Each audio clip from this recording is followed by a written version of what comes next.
Salut, je suis désolé pour les gens qui demandaient à ce que messieurs TMTC analysent les derniers épisodes, mais le créateur de cette chaîne a eu plusieurs problèmes dans sa vie.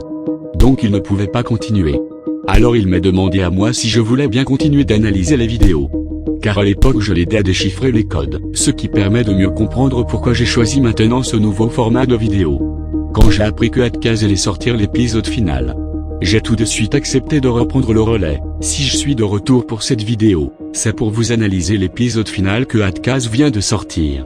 D'ailleurs ce qui me permet de vous sortir l'analyse en même temps, c'est que j'ai pu voir le film avant vous. Oui, Hadkaz nous a contacté pour savoir si on voulait bien voir le film en avance. Et bien sûr j'ai tout de suite accepté. Pour ceux qui me connaissent pas, Monsieur TMTC a créé cette chaîne pour analyser les vidéos d'Hadkaz, parce que je sais pas si vous avez remarqué mais il y a des messages bizarres cachés dans ces vidéos, des messages subliminaux.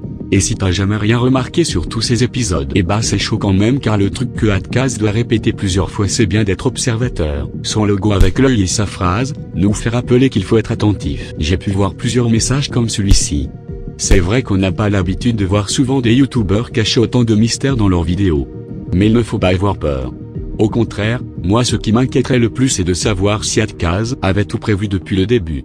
Je parle pas forcément de ses vidéos, mais plutôt de son parcours sur YouTube et de certains codes qui sont reliés entre eux. Par exemple quand on regarde la vidéo session 2 on peut voir le chiffre 11 apparaître à côté de la tour Montparnasse.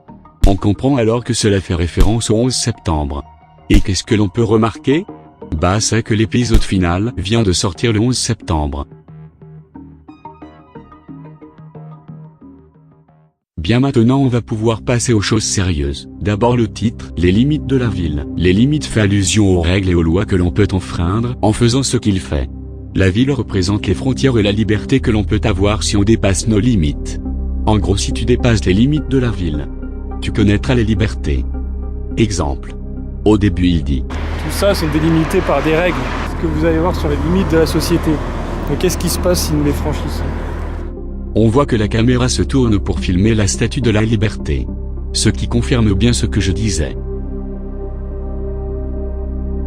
Un détail important, avez-vous remarqué la première phrase que dit Hadkaz? Est-ce que tout ça est réel, tu vois? C'est la question que je me pose chaque matin. On comprend qu'il trouve cela irréaliste. Le fait de trouver autant de matériel dans des lieux abandonnés et de voir que personne ne fait rien, alors qu'il pourrait y avoir tant de solutions pour un pays qui se dit en crise. Donc Hadkaz se demande, est-ce que tout cela est réel? C'est la question qu'il se pose pour se rassurer. Il fait aussi une référence au film Matrix. À la fin de Matrix, Morpheus se pose la question. Est-ce réel? La différence c'est que Hadkaz lui se le demande dès le début.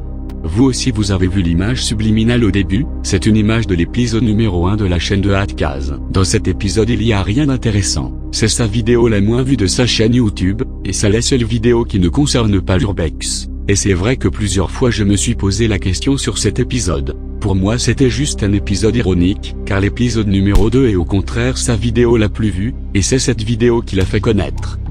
Mais on peut voir que l'image qui nous montre est l'image du mur de la paix, qui a été vandalisé. C'est un mur à Paris qui représente la paix en toutes les langues. Mais malheureusement on peut voir qu'il manque une partie à droite qui a dû être détruite. Je ne sais pas vraiment ce qu'il essaye de nous faire comprendre. Mais je pense que c'était important de vous le signaler. La station Axo qui est la station de métro abandonnée au début de l'épisode, est une station qui lui avait été très demandée à l'époque où il commençait sur YouTube. On peut voir plusieurs commentaires comme ceci, et un autre où Hadkaz répond que c'est trop dangereux pour le faire. Mais dans l'épisode final il fait quand même la station malgré tout. D'ailleurs on remarque que le début est un hommage à quand il avait commencé, son pull c'est le même et le fait que c'est filmé avec une GoPro comme dans ses débuts. Un autre point que j'ai remarqué, ce sont les affiches de publicité qu'on voit quand ils sont dans les tunnels. On peut voir justement une affiche tunnel et une autre du film Get Out, on peut voir que la transition se termine quand on voit l'œil apparaître. Une fois que Hadkaz sort de garde à vue, on le retrouve sur un toit. On peut voir cette scène qui peut nous faire penser à Fight Club, d'ailleurs Hadkaz confirme cette théorie car on l'entend dire. Finalement Tyler Durden avait raison. Tyler Durden est un personnage fictif dans le film Fight Club. Dans ce film Tyler Durden a comme projet de détruire les banques afin de créer une nouvelle ère et une révolution. Je montre ça spécialement pour toi, je sens que j'arrive à la fin. Hadkaz précise qu'il se permet de nous montrer toutes ces choses, car il sent qu'il arrive à la fin. Mais ironiquement, il nous explique qu'il prend de plus en plus de risques pour avoir plus de vues. La concurrence qui arrive sur YouTube, beaucoup de gens font les toits. Donc pour que je fasse un maximum de vues, je suis obligé de m'aventurer et de faire des trucs encore plus dangereux. Ce passage a dû être laissé volontairement pour critiquer toutes les autres vidéos qui sortent sur YouTube avec comme titre ça tourne mal, en l'occurrence plus tu prends des risques plus tu fais des vues. D'ailleurs il y a un passage où on retrouve Adkaz chez lui, qui nous explique son point de vue. Il critique les gros youtubeurs qui ont une communauté très jeune mais qui pourtant se permettent de faire des vidéos sur cette pratique illégale. Je pense qu'il s'adresse directement à tous ces gros youtubeurs qui ne sont pas connus de base pour avoir fait de l'exploration mais qui en ont fait car c'est la mode. Adkaz vise carrément le youtubeur Anil Bay pour avoir plagié son logo. Tu vois, il y en a un qui est très connu, on va pas le citer, il a pris exactement le même message avertissement que le mien, et aussi on peut remarquer qu'il a repris le même principe que mon logo. Dans cette scène on remarque quelque chose d'important sur les influences cinématographiques de Adkaz, Donnie Darko, Monsieur Robot, mais savez-vous le lien qu'il y a entre les films avec lesquels Adkaz fait allusion? Dans Donnie Darko le personnage principal est schizophrène et voit une personne dans sa tête en costume de lapin, lui obligeant à la fin à se sacrifier. Dans la série Monsieur Robot le personnage principal lui aussi voit une personne dans sa tête, qui lui oblige à engendrer une révolte. Pareil pour le film Fight Club, le personnage principal voit aussi une personne dans sa tête, qui l'amènera à une révolte. Peut-être qu'Adkaz essaye de nous dire que lui aussi est influencé par une personne fictive dans sa tête. Exemple à la fin de l'épisode, Adkaz parle tout seul et se répond à lui-même. Ouais, t'as vu, il y en a, ils se sont fait choper. Ouais, ils surveillent. Ils font des tours. De toute façon, on va pas le faire tout de suite. On attend que ça se calme. On va le faire plus tard. On remarque aussi un post-it. Un Ground Zero est un terme anglais utilisé pour indiquer l'endroit précis d'un point d'impact. Le prosélytisme désigne l'attitude des personnes qui cherchent à susciter l'adhésion afin de rallier des personnes à une idéologie. Sûrement un message laissé exprès pour un futur projet. Une dernière chose, on remarque que le début commence par Paris la capitale et petit à petit on quitte la ville pour à la fin se retrouver au bord de mer.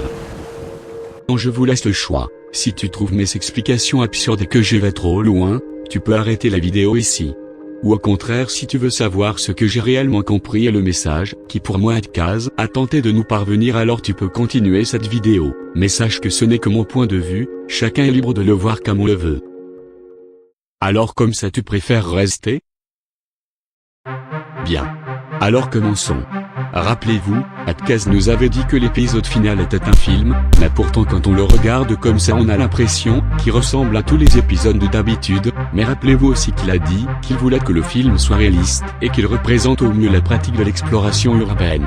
Cet épisode à l'apparence normale était en fait une histoire pourtant bien réelle, que Adkaz aurait voulu nous montrer. Souvenez-vous de la miniature de l'épisode peut se voir sous les deux sens.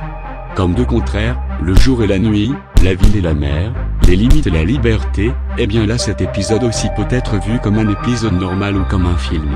Adkaz utilise le paysage actuel pour faire référence à un monde apocalyptique dans lequel il évolue. Au début on les voit comme des marginaux, qui se font arrêter sans vraiment avoir de raison apparente. Les images quand il apparaît dans la rue sont particulièrement importantes pour cette théorie. Une camionnette complètement taguée, des murs tagués, très peu de personnes à l'image, un plan d'image de travers comme un sentiment de malaise. Une vision vue des toits comme si qu'il voulait se cacher d'une société qui aurait explosé. On ressent ce sentiment quand il quitte la ville, il évolue dans des endroits complètement abandonnés, parfois on dira même qu'il cherche à survivre, il essaye de trouver à manger, il dit même qu'il pourrait faire la cuisine. J'ai quoi de faire la cuisine avec tout ça?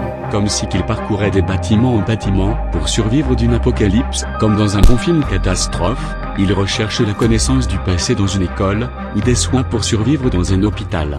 Il y a aussi ces transitions entre les images et des glitches que l'on peut voir. Comme si que la vidéo était endommagée ou qu'elle avait été trouvée car certaines scènes pourraient faire allusion à un futur apocalyptique. Mais on peut voir qu'au fur et à mesure les endroits sont de plus en plus scandaleux et l'ambiance des musiques de plus en plus triste. Dans l'hôpital il y a même des alarmes enclenchées, mais ils ne s'inquiètent pas par rapport à quand ils ont exploré le collège. Comme si qu'à la fin il n'y avait plus de raison de s'inquiéter, si un gardien va venir ou pas.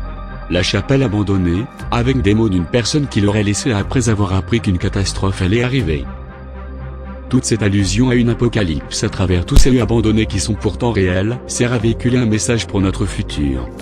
Maintenant je vous invite à revoir l'épisode final avec mes explications, ce qui pourrait sûrement vous aider à mieux comprendre. Et je pense qu'il y a aussi d'autres messages cachés à comprendre à travers cet épisode, mais je n'ai qu'un laps de temps pour essayer d'y résoudre, mais je vous laisse vous aussi aller découvrir. Le Facebook de Hadkaz m'a aussi bien aidé pour confirmer certaines théories. Merci d'avoir suivi cette analyse.